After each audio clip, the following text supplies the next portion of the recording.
Cambiamos de tema. El presidente Andrés Manuel López Obrador descartó que este año haya incremento en el precio de los combustibles en términos reales. Durante su conferencia matutina enfatizó que las tendencias indican que no habrá aumento en el precio de las gasolinas y dijo que en el peor de los casos, si hubiera un incremento sería conforme a la inflación, lo que significa un aumento en todo el año no mayor a los 40 centavos. Escuchemos.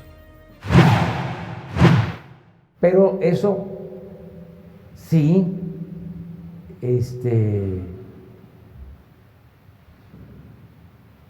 el mercado extranjero, porque estamos importando desgraciadamente 600,000 barriles diarios, se incrementara el precio. Pero la tendencia es a que no va a haber aumento en el precio de las gasolinas.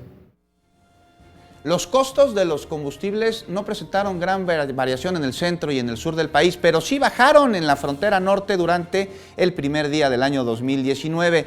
Esto como parte del programa de incentivos del gobierno federal para la región.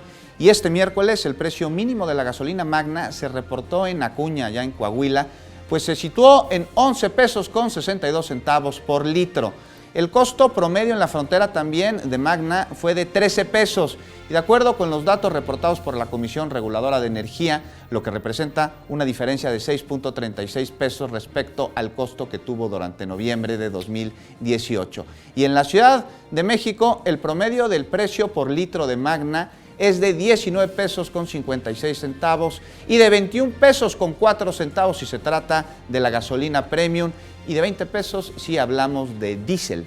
De manera general, en el país la Magna cuesta 19 pesos con 32 centavos por litro, un precio muy parecido al del mes de diciembre del año pasado.